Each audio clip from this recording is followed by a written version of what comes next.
first episode begins with four men being strapped to the railway tracks for what appears to be a gruesome execution.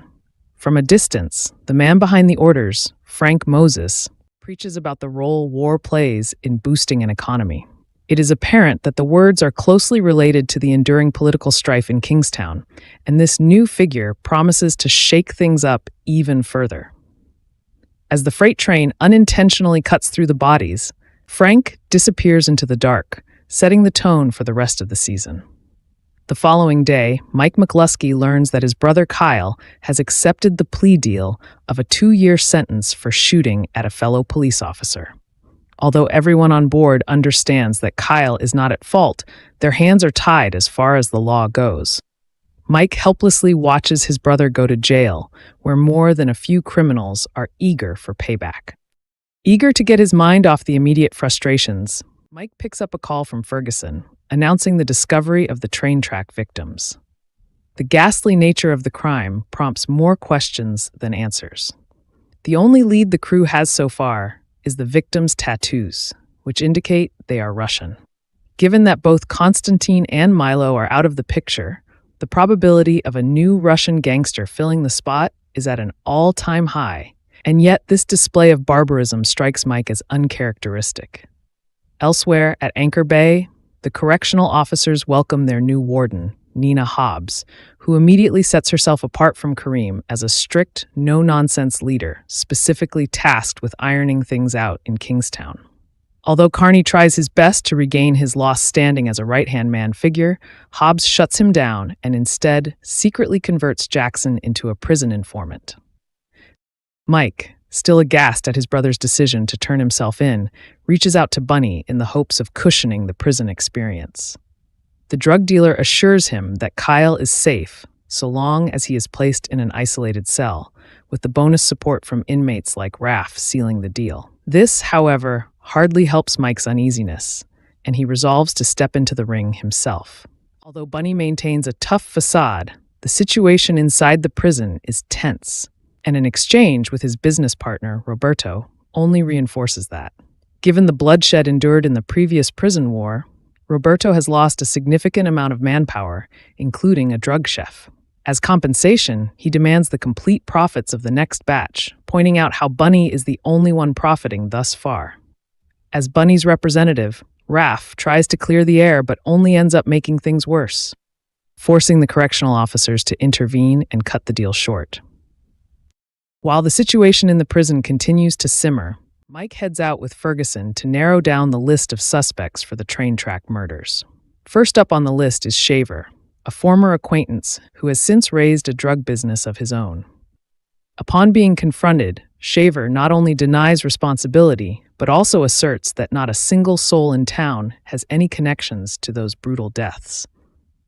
With word spreading fast, Mike wonders if this is a fear tactic by a foreign, more powerful player, and decides to reinforce all of his strongholds as a precautionary measure. Later that day, Carney gives the newest recruit in the corrections office a tour of the prison complex, detailing the ins and outs of how things work. The rookie, named Cindy Stevens, has been tasked with supervising the administrative segregation unit, which just so happens to be the new temporary abode for Kyle. As such, Carney's tour serves a dual purpose, informing her of whom to show extra attention and respect.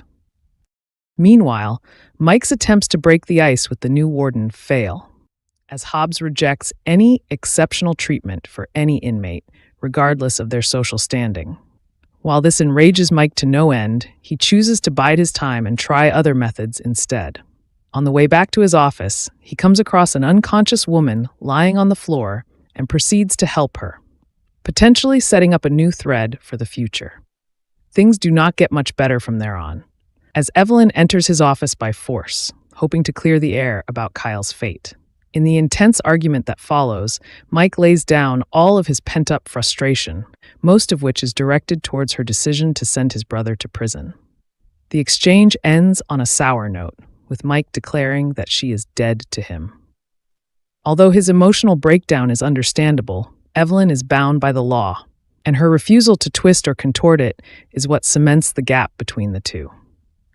With seemingly no way of avoiding the inevitable, Mike picks Kyle up from his home and has to watch his brother bid a heart-wrenching goodbye to his wife and infant daughter.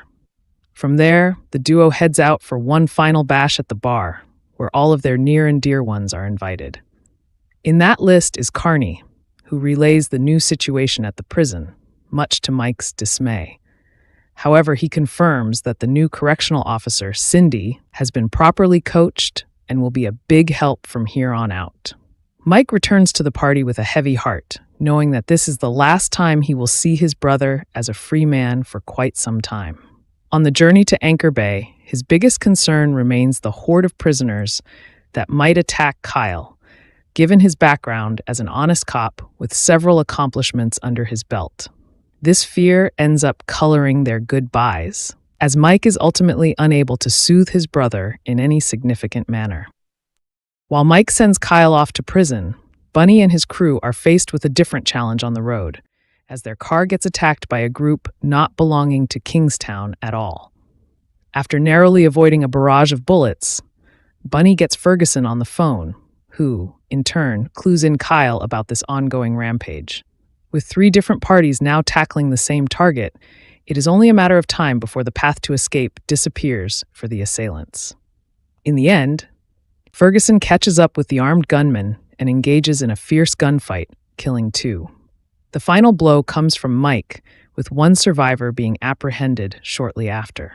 Meanwhile, trouble brews at the prison, as Kyle, along with a guard, is ambushed by a prisoner who proceeds to bludgeon him viciously. Although help arrives quickly, the damage is already done, and Cindy comes to realize how serious a job she has signed up for. Later that night, Mike and Ferguson sit down for a drink and discuss the assailant they caught. The police officer reveals that the man is from Colombia, hinting at a possible cartel connection. Although both friends now believe that the cartel was behind the train track murders, we know that there is a different force lying in wait.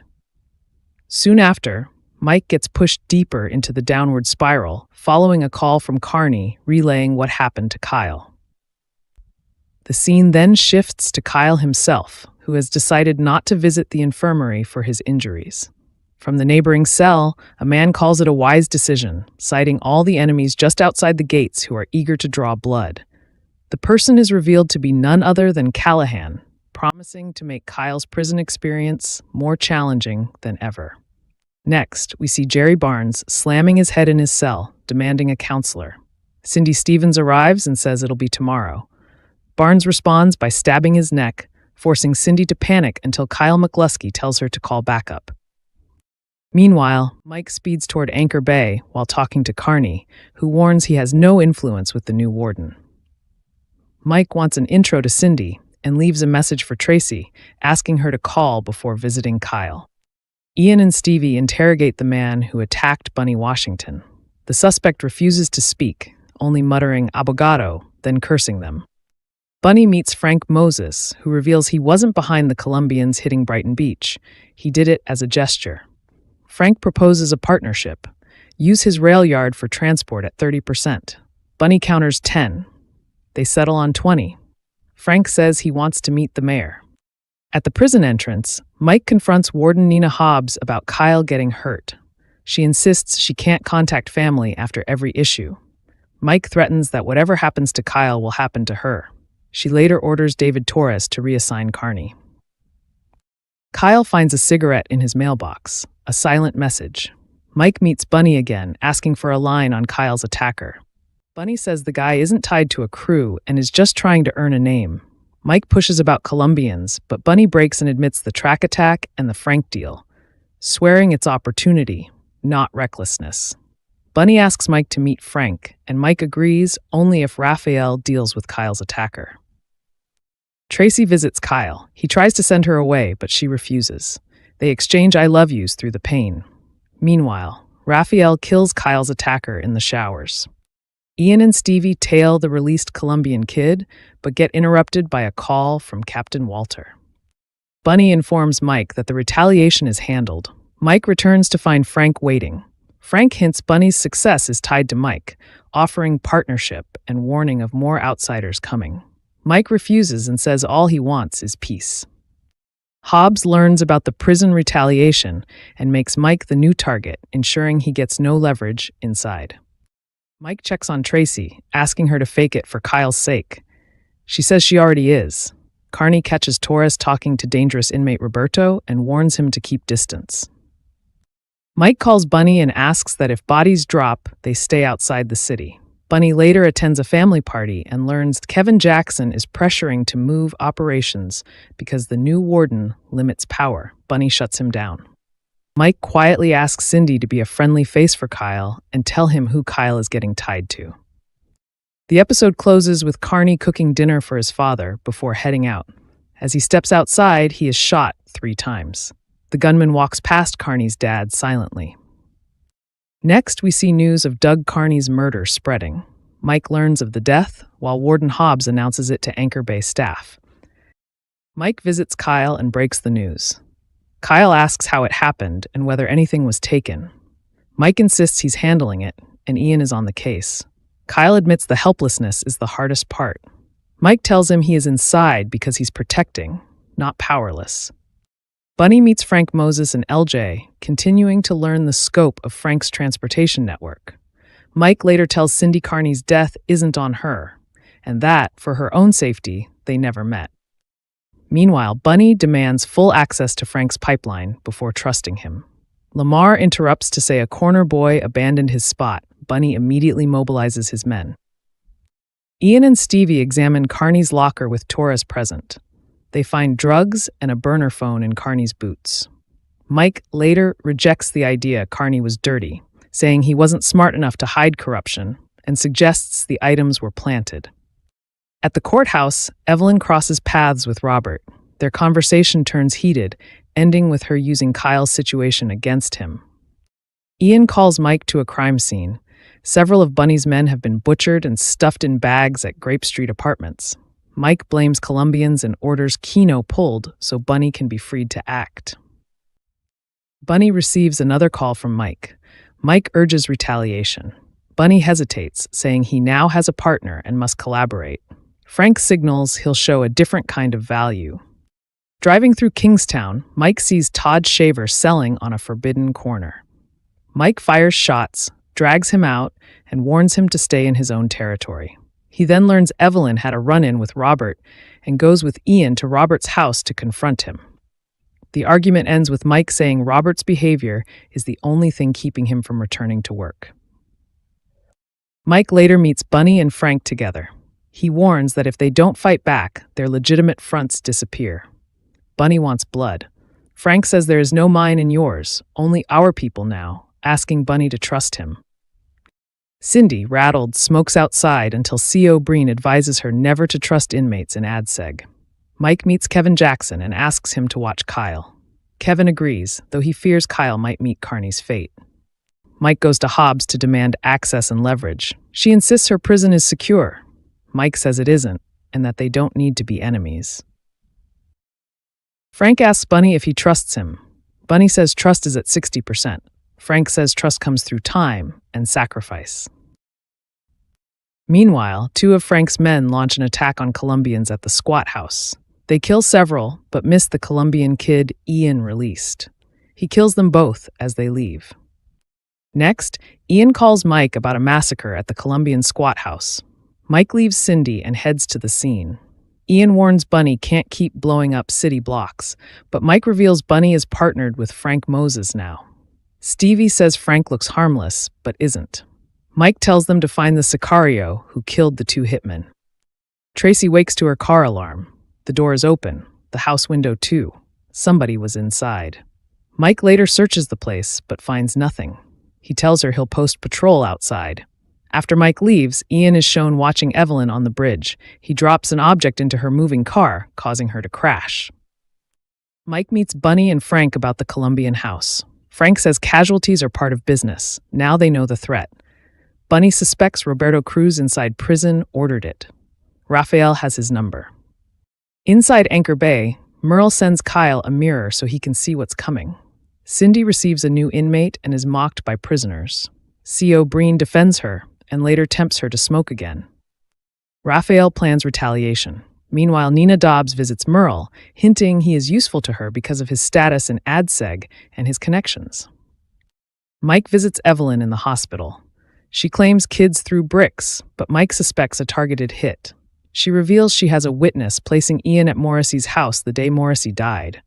Mike calls Ian. They must speak to Robert Sawyer.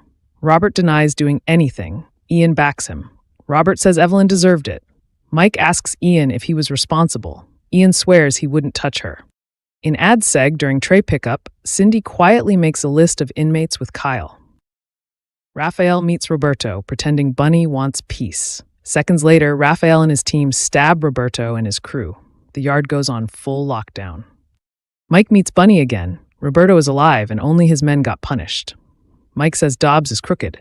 Bunny says power isn't in prison anymore, and he trusts Raphael while he handles the streets. Mike snaps. He can't plan an exit because he must protect Kyle inside and out. Mike returns to Evelyn. She's bruised. No fractures. She claims no one else can do her job. Mike promises he will keep her alive, even if she thinks he moved on from her. Kevin patrols when Torres orders him to take a smoke break. Kevin secretly watches guards unload a mysterious bag from fuel trucks and calls Mike. Mike needs to know when the next shipment arrives.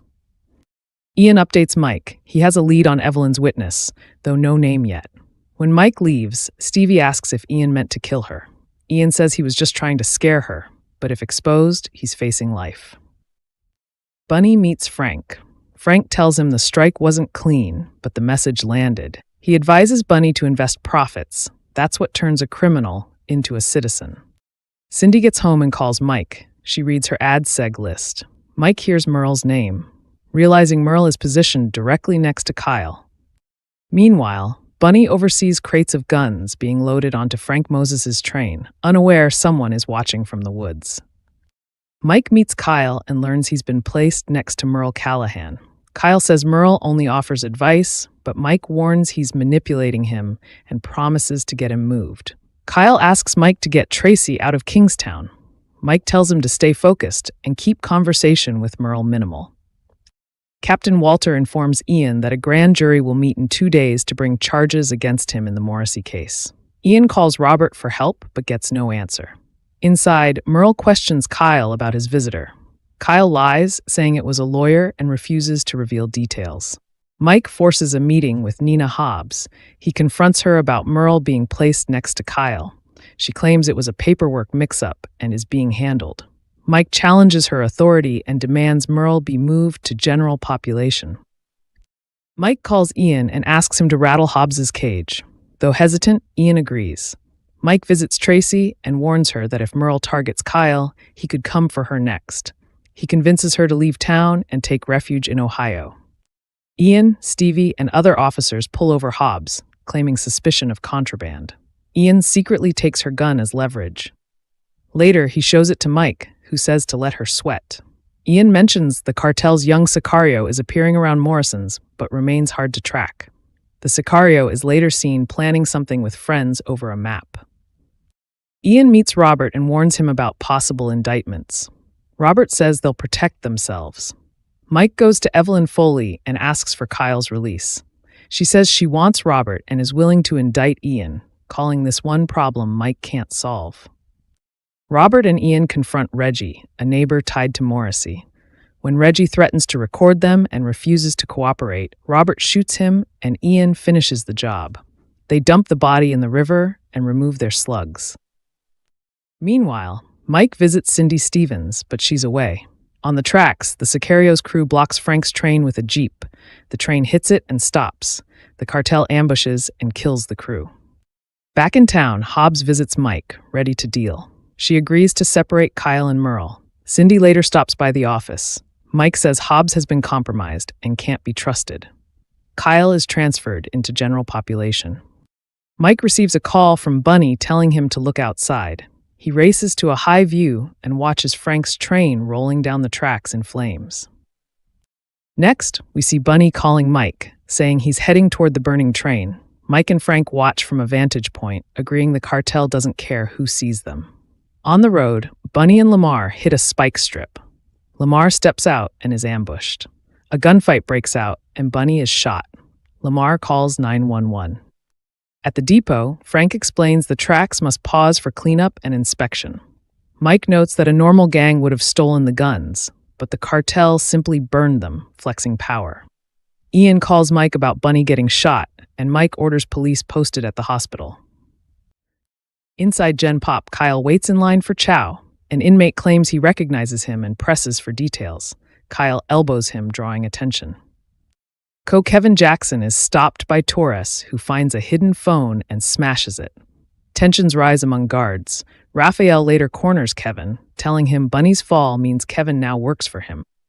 Frank tells Mike he's been shot before and believes Bunny will survive. Mike says he'll take revenge personally, but Frank insists they'll both share in it. Mike refuses Frank's offer to place armed men at entrances and instead puts KPD on watch. Mike calls Ian asking if they've located the cartel's young Sicario who keeps appearing at Morrison's diner. Mike heads there after checking on Whitney Washington at the warehouse. Ian, Stevie, and Mike meet Keno and confront the kid. Mike tells him he's expendable and demands to know who ordered Bunny's hit. The kid says Bunny is only a pawn, while others are kings and mayors. Mike warns him, if he stays in Kingstown, the pawns will kill him. Evelyn arrives for grand jury proceedings and learns her witness has disappeared. At the prison, Cindy arrives for work and realizes Kyle was moved. She demands answers from Torres, who brushes it off as a clerical mistake. In the yard, Kyle tells a guard he fears for his life. He's ignored.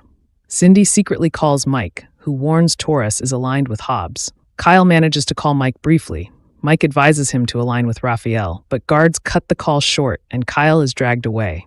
He's beaten by Mexican inmates until Aryans intervene, saying Merle has his back. Mike meets Hibbs and negotiates. She wants Frank arrested. He agrees, if Kyle goes back to ADSEG and Merle goes to Gen Pop. Cindy sees Kyle return to segregation and relays that he doesn't want to see Mike. Mike only asks if he is safe. Mike warns Frank that KPD is coming. He tells Frank to cooperate, arrive with his lawyer, and avoid looking guilty. Meanwhile, Lamar refuses to talk to police, but Mike lies and claims Bunny is awake, forcing Lamar to give up information. Mike instructs Ian to place a tank at the hospital. Frank is picked up by police. At the station, someone attempts a hit on him. Keno stops it, but is hit. Across town, Mike sends Whitney home and sits with Bunny. His phone rings, but he ignores it. Meanwhile, Merle returns to Gen Pop. On the way, he warns Kyle that Mike can't protect him the way he can. Kyle rejects him, saying he'll do his time and hope to see Merle on the outside. Merle reminds him that the McCluskeys are losing ground, with Mitch and Miriam dead. Kyle dismisses him, refusing to take his hand, and Merle says he'll tell Mike hello. Stevie checks on Ian, who steps out to take a call from Mike about Moses, instructing him to keep Moses in interrogation for a few hours. Mike then meets Hobbs, warning her not to burn him and explaining that he's made promises he can't keep. Hobbs says she acted to prove herself, and Mike advises her to signal next time before making moves. Robert spends time with his wife and child at the park. They discuss his arbitration and suspension. Robert admits he's stuck, unable to move forward because of Evelyn's hold over KPD, and reflects on how Mike and Kyle have been crucial in keeping him out of worse trouble. Kevin finds out the next shipment is tomorrow at 13, narrowly avoiding Torres. Mike visits Moses at the station. Moses blames him for the attack, but Mike says it's better it happened in the station and instructs him to burn a cartel shipment to push back. Meanwhile, Merle is welcomed back into Gen Pop. Breen warns Cindy that people assume knowledge they don't have, and she admits she can't control stupidity. Mike meets Ian at the hockey rink. Ian explains that Homeland messed up, letting the shooter go. Mike plans to set Moses up so Ian can neutralize him, trading the distraction for Kyle's safety. Moses's crew hits a cartel shipment, killing the driver and leaving the truck burning. Torres reports the hit on the tanker. Hobbs asserts she needs to identify the responsible party. Later, she's attacked by the young Sicario, tied up and shown a photo of her daughter, forced to account for Torres's carelessness. At the prison cafeteria, a fight erupts. Merle uses the chaos to escape using one of the kitchen shipments. Mike visits Bunny in the hospital. Bunny demands revenge, but Mike explains Moses orchestrated the attack and they'll keep him close, manipulate him, and take him down. Everything is to get Kyle out. Bunny accepts, saying, "Then he's mine." Merle arrives at Todd Shaver's and, after a tense exchange about loyalty and continuity, sets him on fire. Hobbs orders the guards to maintain vigilance, making sure inmates know they won't back down. Mike confronts Lamar, who denies being offered anything and claims Moses protected him after a bust. Mike explains KPD is watching and insists Lamar follow his instructions to avoid trouble. He then coordinates with Hobbs and Ian to isolate the Aryans and protect staff. At the Aryans' range, Mike questions Mark about Merle. Mark refuses to reveal Merle's location, warning that Merle is coming for Mike. A scuffle ensues with Stevie and Ian intervening, but the threat is clear. Merle is loose. Moses and LJ discuss the Colombians' audacity. Later, Lamar shoots LJ, leaving Moses devastated. Kyle receives a call from Tracy, but Merle interrupts. He threatens Kyle, forcing him to give Cindy an address.